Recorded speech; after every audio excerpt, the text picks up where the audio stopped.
right, welcome back to Business Today, our conversation about romance and finance. And sometimes even to send such a beautiful bouquet, you have to be financially capable to do that. So to express a romantic idea, it takes investment. And the question is, are we able to set those foundations so that we are in sync and we are living healthy and wholesome lives completely? So our discussion today is very much social as it is financial. How do they marry? And in studio I have Gita Mushugia, who is a pastor and financial advisor, very passionate about mentoring young people on matters finances. Now, statistics that we get a lot is the issue of divorce. And I know it's one of those sensitive ones. Yes. But it's always one of the leading causes of divorce across the world is matters to do with money and people not agreeing in that regard.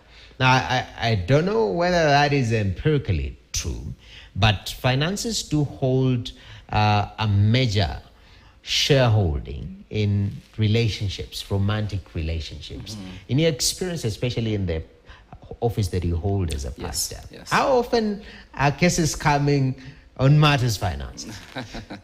That's a very good question, Noah. You know, the good book says that you cannot love God, both God and money. You love either. I think it's not finances that are an issue. It is the heart of the people in marriages. And if your heart is not right, if you're not postured right, it doesn't matter how much money you make. Because we rarely come together or marry your personality. It's very rare. I'm this guy, being a pastor. Let me give you a story. One time, we have a program that we run in church on discipleship. And as we run the 10-week program, there's a particular day where we do mercy mission. And I was sent by my wife to carry some 500 bob to the facilitator so that they're able to put together and buy something for the mercy mission.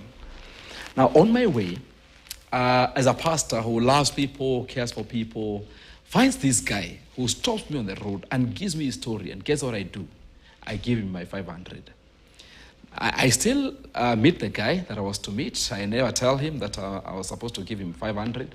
So I go back home. Now, on my way home, my wife asks me, did you give the 500? And here I am. I'm figuring out how do I give her this story with the emotions required so that she gets to understand why I had to really make that decision. And since then, I got to learn that if I become the one who is controlling this, we'll never go anywhere as a couple. So I appreciate the fact that for her, she's very different from my personality. So we're able to work together and collaborate as a couple. And that's how we're able to do stuff together and grow together. Now, when it comes to relationships and living together, you must let go of control. Because our problem is that we still want to be in control like you are as a single person. Now, Noah, let me tell you, right now, as a single man, you are enjoying because you're making all the decisions. By the time you start living together, because I know very soon you'll meet me to officiate your wedding, you'll be in a space and a place where you need to let go of that control and say, now I am no longer alone. And it's not just finances, it's in everything. You need to learn how to communicate and work together, not working alone. You work together now as one team, fighting together and warring together, because all the needs that come will find the two of you together. The mistake that people make is that I hear many young people saying, instead of paying rent twice, let's come together and pay rent once. It doesn't work that way. It is not really like rent once, because it is one house which is bigger, with more needs. And then after some time, you multiply. You know, the Bible says you need to go be fruitful and fill the earth. Yeah. So you multiply. And after multiplying, what happens? That comes with a triple. That triples your budget. So you need to learn how to communicate and figure out, how do we work together? How do we budget together? This is the amount of money that I am bringing. This is the amount of money that my wife is bringing. How do we put this money together and work together and grow together as a couple? The challenge is that many are never able to do that. So they never communicate that. And because of that, you find yourself moving this way, the other person moving this way, and you feel like you're becoming oppressed, as it were. Definitely. Yes. Are there money personalities? And with these personalities, how critical is it for us to know our partners and also our own personal money personalities? And could that help us alleviate some of these challenges from the get-go? Yes. In fact, now that's a good time to market my product. Come, I train you. Come, I train you. Nevertheless, it is true. We have different personalities. There are people who are spendthrifts. There are people, for them, they cannot remain in the same compound with money. Money, one of them has to clear. And most likely, it's the money. Yeah. There are people who are hoarders. Now, for them, they will die and yet still have money. That's not the way. You need to balance and figure out how do you balance that? By coming up with a budget as a couple and agreeing that this is the amount of money we're bringing in as an income and this is our expenditure. How do we work together? The other thing that can help, Noah, is having a vision. The reason and why many people even waste resources is because they don't have a common goal. They don't know where it is that they want to go as a couple, first individually and even as a couple. And when you learn that this is where you want to go as a couple, you have a clear vision of what you want to do and what you want to achieve, then you are able to build that together. And you're able to control the resources that are coming your way, so that we may avoid the hemorrhage that we see with the resources in our society today. As I earlier stated, people are earning more money today than ever before. But the sad bit is that they are not able to manage that money. Look at years back, most people are raised by primary school teachers, but those teachers took their children all the way to the university because they started saving early enough and working on their finances early enough and building that financial muscle early enough. By the time they're getting their children in high school and university, they're able to raise them and pay school fees for them. Okay. Yes. I'm tempted to go the direction of inflation and the shilling and what 100 boys many years ago, what it does now. Regardless. But regardless of that, there is now the element of where you are in this.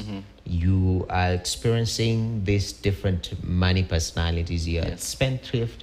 You are, a hoarder, all this, and you're trying to find this balance between this romantic relationship. Yes.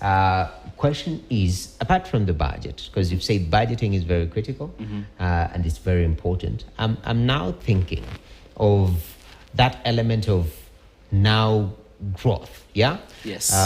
Because growth is very important. Very important. And sometimes you realize we grow at a different rate. And one of the critical questions, first of all, this one is normally asked, is my money, or is my money our money? And what works best? So is it something that both of you can decide, we keep separate accounts, financial management within a relationship? Yes. I think the ideal, because sometimes you might look at those outliers, but let's look at the ideal. The ideal is that you've come together. And what bothers me is this, Noah, that you can allow your spouse to be involved or touch any other part of you other than finances. That bothers me. It tells me that money has become an idol to you.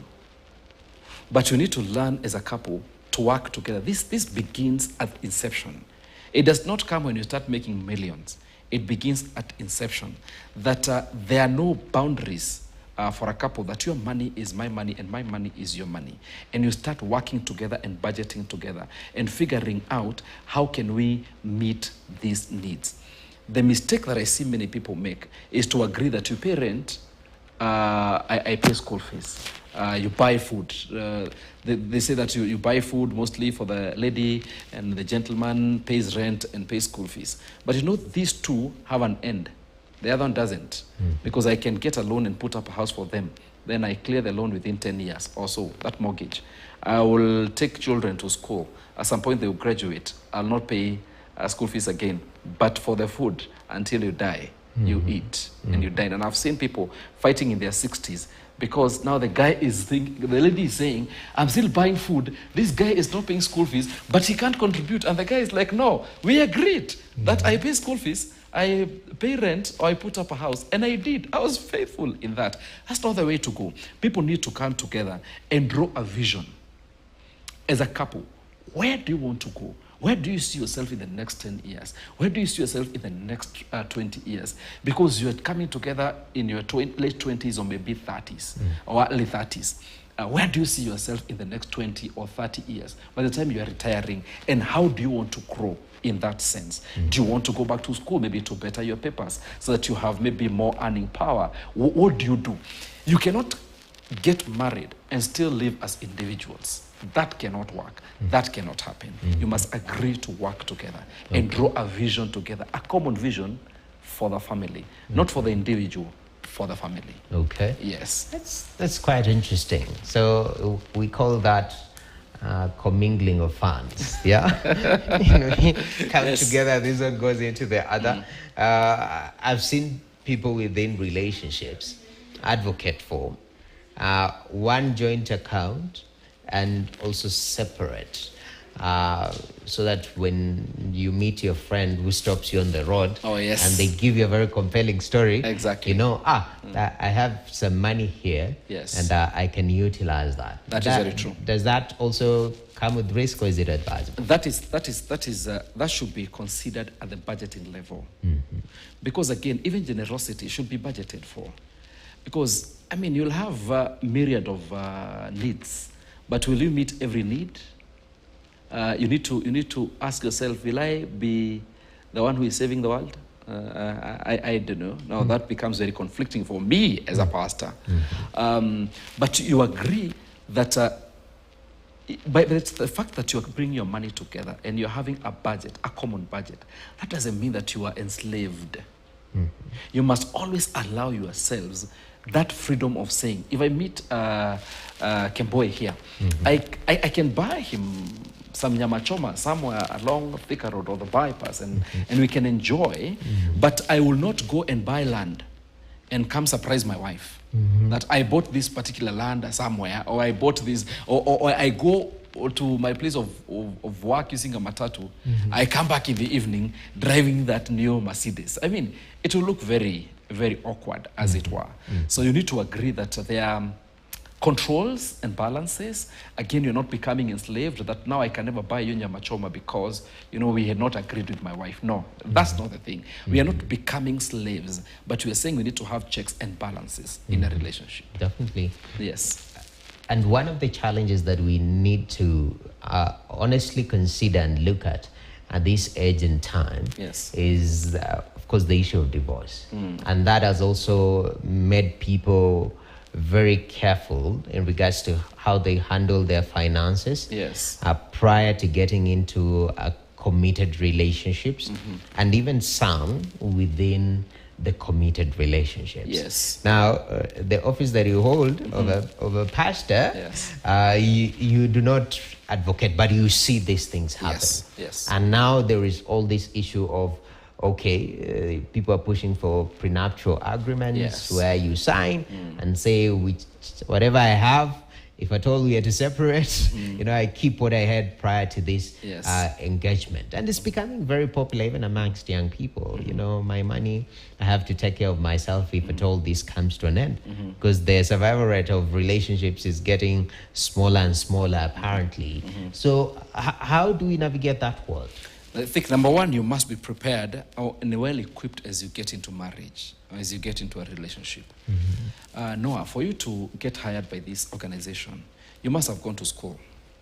You must have graduated. You are prepared and equipped for this particular job that you hold. We get prepared over everything else other than marriage. So you fall in love, you find someone, they're tall, dark, and handsome. The epitome is right here. Humility. We are work in progress. You get to that space where you fall in love, you meet this person who has all that you want, but are you getting prepared? Are you getting ready? Are you getting equipped on how to navigate through this. Sometimes relationships can be very murky. So are you getting prepared? Are you getting equipped? But the second thing, are you growing? Because any living organism grows. Now, because you are living, you must keep growing. And your relationship have seasons. A relationship has seasons. So we have the season that Gary Chapman, in his good book that he calls Five Love Languages, an amazing psychologist called Gary Chaplin, says the first 2 years is what he calls the in love obsession. You are so obsessed about each other. Man, you can never get enough of them. Yeah? But after that, dust will settle. And now reality will check in. Rubber will meet the road. So how do you navigate through that? Now, after dust has settled, so you decide to grow together. Because you can get into a relationship when both of you are earning, and then after a year or two, one loses their job. Does that bring the relationship to an end? Or maybe after 10 years, you become immobile. Maybe you get some terminal illness and you cannot even earn. Does that break the relationship? We need to figure that out and process that. So how are we growing? Are we growing in our career? Are we growing in our financial management? Are we growing in every way? Are we growing in the relationship? Because this relationship is supposed to keep growing and growing and growing. So I challenge people, in as much as the society is saying that we have many relationships that are failing, we have many that are thriving. And you know what? It is only aircrafts that crash that are recorded. The ones that land safely are not recorded. Hey, you came with quotes, man. Came with quotes, epitome of tall, dark, and handsome airplanes. First, G, Yes. I really appreciate you making time. Thank you. To, of course, speak to us on this particular very sensitive issue. Yes. We celebrate as business world. We cover the business of flowers. Yes. But we rarely talk about matters of the heart, which is foundational. Yes, that is very true. in making these decisions. And I'm glad that you are able to make time for us to, discuss this particular issue. Thank you. Thanks for having me. All right. Thank you very much. Thank you. I hope you've learned something, man. If you haven't, especially for those of us, because again, I insist the median age of this country is quite young. So I assume majority of us are either not in a relationship or in school. Those of us who are already in one and you've learned a few ropes in terms of balancing the romance and the finance. Pick somebody, mentor them so that those particular skills are passed down. And generation-wise, we are creating strong men. Remember, they say that good times create strong men. Strong men create good times. Good times actually end up creating weak men. And weak men, it leads into total chaos, which again leads to strong men. We can't continue that cycle over and over. And it's our responsibility to mentor and to empower people how to handle their finances and how to better handle their hearts. That's been our show today. Thank you very much. I hope you have a wonderful, wonderful Valentine's. If mpoa wako or your significant other has not sent you something like this, cut them a slack. Maybe they will do it later in the evening. But I'm Noah Kipkemboy. That's where we put a full stop on business today. Up next, we have BUK10. Stay tuned. This one, I don't know who I'm going to give, but I borrowed somebody from our desk. It's not even mine. Okay. Imagine. Oh, that's good. It's good.